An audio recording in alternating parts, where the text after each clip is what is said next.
Good afternoon. Welcome to another episode of the Rant series here at the Rock Metal Music Forum. And today I have a very interesting rant. Actually, this rant is going to be called What If? Okay? Thinking about certain things in rock history and if things had gone a different direction, what would have happened with our favorite artists, the endless possibilities, the endless consequences, the different avenues that different artists might have gone into if certain things hadn't happened in those artists' lives or careers. And I'm going to be exploring 4 topics in one video. That's right, only here. 4. I'm going to be tackling 4 what ifs in one video. What if John Bonham hadn't died on September 25th of 1980? What would have happened with Led Zeppelin moving into the 80s? 2. What would have happened if the great Keith Moon hadn't passed away in September of 1978? What would have happened moving forward with The Who, with Keith Moon on drums? 3, another September. Seems to be September is the month of tragedy in the history of rock and roll. What would have happened if the great Cliff Burton hadn't died on that icy, snowy road in Sweden while Metallica was on tour in Sweden and Europe? What happened if Cliff hadn't left us? What would have happened with Metallica moving forward? Had Cliff stayed alive and was well and was on bass? And 4th, what would have happened with Def Leppard had they not booted their original rhythm guitarist, Pete Willis, due to alcohol and substance abuse? Okay? 4 what ifs in one video. Let's look at Zeppelin first, okay? One of our most beloved and one of the most influential and popular bands came to an end, sadly, on September 25th of 1980, when the late great John Bonzo Bonham died due to a night of drinking and binging, and he sadly passed away in his sleep. Big question: would have Zeppelin continued into the 80s? You know, they released their last album in 1979, In Through the Outdoor. For those Zepp fanatics out there and Zepp heads who are familiar with their career and know their work very well, it was a very different album than anything that preceded it. It was a lot lighter, a lot less bluesy, a lot less hard rock, and kind of experimented more with honky-tonk, country, some pop, some even dance elements of music was in there. So Zeppelin at that time were experimenting with a new sound. Now, had Bonham not sadly and prematurely left us, would they have gone back to the old sound of the first 5 albums, first 5, 6 albums? Who knows? Would they have continued to experiment? Who knows? It's possible. And that's just looking at it from a musical perspective. Let's not forget that at that time in rock and roll, you're talking between 1979 and 1980, punk rock was on the rise, disco was on the rise, hard rock and metal was kind of looked like it was on its last legs due to the resurgence of punk and disco. And certain bands like Van Halen and AC/DC helped revive, Judas Priest, helped revive the genre and make metal come back even bigger, and hard rock and metal become even bigger and a bigger force critically and commercially in the 80s. So metal came back from the dead. But at that time, it was a very tenuous and very, uncertain future for a lot of those bands. Let's not forget Bon Scott passed away around that same time. Keith Moon passed away. The Who was on hold. Ozzy Osbourne left Black Sabbath, or he was thrown out of Black Sabbath. So there was a lot of change with a lot of the 60s, 70s hard rock bands. Looking at Robert Plant in his solo career, he certainly went into more of a pop direction. John Paul Jones, had gone into world music and soundtracks and what have you. Jimmy Page also wrote soundtracks to movies, most notably doing the soundtrack to Death Wish 2, starring the late great Charles Bronson. And if the riffs on Death Wish 2 were any indication, that might have been some of that stuff, or stuff like that, music like that might have been the next Led Zeppelin album. Who knows? Hard to say. Or would they have broken up eventually? Zeppelin was never an ego band. It wasn't like they had the same problems internally like a lot of other bands did.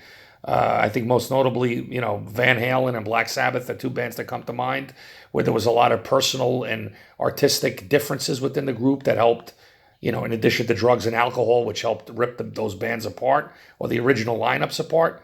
But, who knows? And it's hard to say. I'm inclined to think that had Bonham not left us, I think they would have continued for a few years. But I still have a feeling Robert Plant would have probably, of all of them, I think Robert Plant would have probably bowed out in the mid-'80s, I think, to pursue a solo career. I think that was almost inevitable, but we'll never know. Who knows? But one thing is for certain, who knows? You could just imagine how much more great music the Mighty Zepp would have given us had John Bonham not died, but we'll never know. Moving on to another very important classic rock band of England, The Who. Like in the case with Bonham and Zeppelin, Mooney left us way early, left us in 1978. As The Who moved into the 80s and after Keith Moon's death, they got Kenny Jones from the Faces to drum, and they made two albums, Face Dances and It's Hard. And they were markedly different in contrast to sound and style to any of their 70s or their 60s work with Keith Moon on drums. The sound was a lot more polished, a lot more FM formatted, a lot more straightforward, and geared toward MTV. I remember MTV was, when those albums with Kenny Jones came out, that was the advent of MTV. So you had the videos for the black and white videos for You Better You Bet, Don't Let Go of the Code, Another Tricky Day, It's Hard. You had the Eminence front video, whatever. So The Who was coming into a whole new age as a 60s, 70s band. Would they have been as polished or mainstream moving into that new decade had Keith Moon been on drums? Possibly, I think they certainly would have retained a lot of the power that they had on their earlier and the greatest material they ever released back in the early to mid 70s. But it's hard to say. Who knows? I think a lot of it also hinges upon if Keith had lived, like in the case of Bonham. If Keith had lived, would he have overcome his demons? Would he have eventually kicked his alcohol and drug habit? That has a big impact as well. Who knows? If Keith kept on partying and drinking and drugging and living the rock style lifestyle to the maximum, the Who might have still fell apart. No way to tell. But I think it's safe to say, musically and creatively and sonically, like with Led Zeppelin, I think the Who would have still maintained a lot of their classic power of their earlier material. That's for sure, had Keith Moon still been on drums. But rest in peace, John Bonham. Rest in peace, Keith Moon. Questions that we will never really know. Moving on to another sadly missed icon that we all miss, especially in the metal community and the thrash metal community in particular. The late, great bass rager himself, Mr. Cliff Burton. Sadly left us at a very young age in September in Sweden, September of 1986. The band was touring in support of their third masterpiece of an album, Master of Puppets. And, well, it's a tragic bus accident which took Cliff's life. I'm not going to get into details because it's, as we all know, it's very sad and very disturbing and a sad day for all us Metallica fans and all us metal fans, that's for sure. There's a big one. What would have happened if Cliff, God bless him, had still been alive? What would have happened? Would Metallica have gone on in all these different variety of different directions that they did go in? Would they have changed their sound? Would they have changed their look? Would they have become more mainstream? Would they have ever made videos? One thing about Metallica early on, they were very anti-mainstream and anti-videos and anti-MTV. I mean, when you consider how popular and important albums like Ride the Lightning and Master of Puppets were and are, none of those songs had videos. It's only till 1988's Injustice for All with the one black and white video for One that's their first video that they ever made. Would that have happened if Cliff was still in the band and he was still alive and he was still in the band? I don't know. I'm not so sure. Lars Ulrich has been asked throughout the years because obviously Metallica has gone on and experimented. Whether you've liked it or you haven't liked it, a lot of old school fans have basically rejected or not liked a lot of stuff that Metallica have done post and Justice for All. Um, but like it or not, they've had the balls to experiment. And when Metallica originally collaborated with the San Francisco Symphony Orchestra on the S&M concert and album back in 1999, Lars was asked on that actual VHS of that concert and of that live performance, one of the extras on that DVD or that VHS tape. There was an interview with Lars Ulrich, and they asked him, "What do you think Cliff would have thought of this?" And Lars thinks that Cliff would have loved it because according to Lars, Cliff was a big fan of classical music. And of course, if you listen to a lot of which I think Metallica's two greatest albums of all time, Ride the Lightning and Master of Puppets, you can hear a lot of the orchestration, a lot of the orchestral arrangements and the orchestration on a lot of those tunes.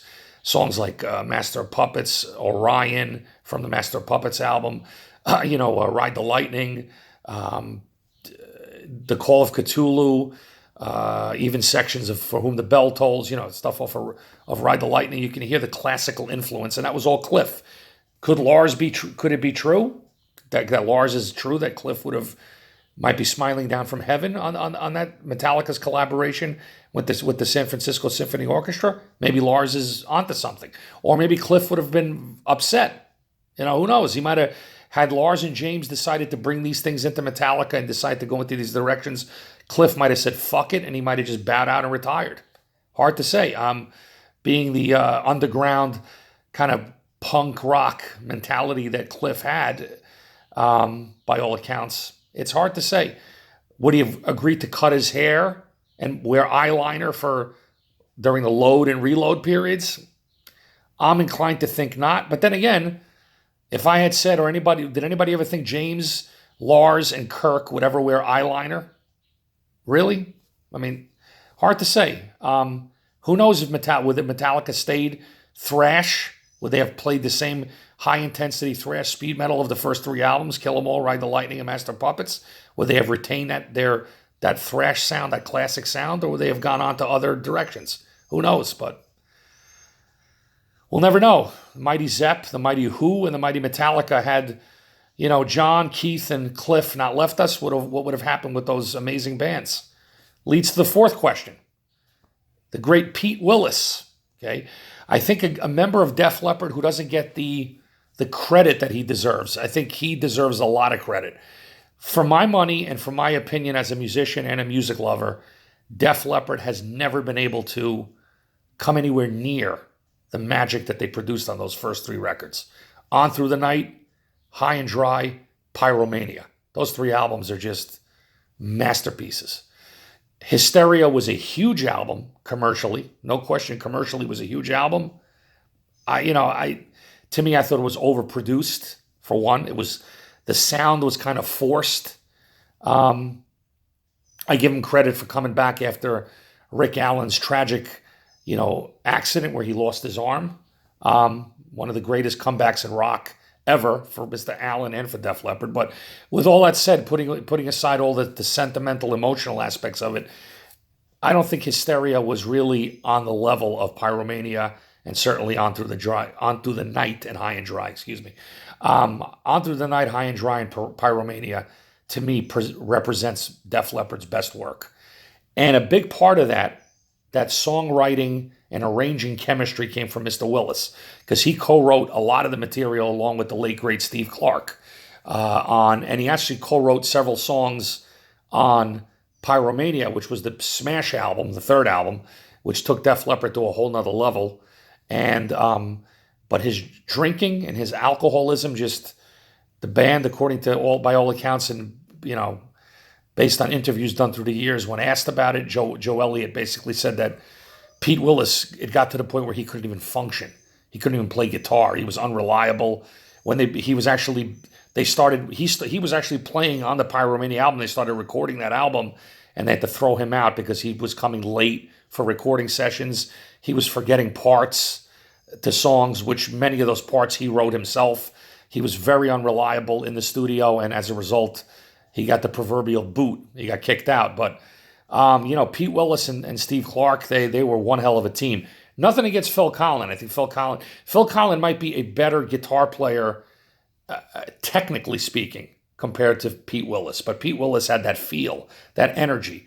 And there was that connection between Pete and Steve, rest in peace, that was undeniable. It was that chemistry. Just like Cliff Burton, Metallica had that chemistry when Cliff was in the band, that certain magic, that certain chemistry. Same thing with Def Leppard. And I don't know. I think if Pete Willis had stayed in Def Leppard, could they have gone commercial? Would they have gone, highly, the albums being highly produced, highly commercial, highly mainstream, extremely poppy, possibly, we will never know.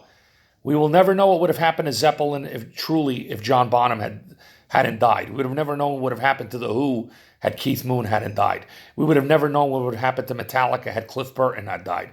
And we would have never known truly what would have happened or what direction Def Leppard would have taken had Pete Willis not being thrown out of the band. But 4 important questions, we can ponder them. If you guys have any opinions on any of these amazing artists and the 4 great musicians that contributed to those 4 artists and their classic status, feel free to drop some comments. Definitely. But what ifs that we will never truly know. We can only ponder, think, and imagine. Stay tuned for the next episode of Ranking the Albums. It's going to be ranking the master of the Stratocasters, Jimi Hendrix, and his short but highly influential and important studio output. Until then, be safe. Rock on. Have a great day.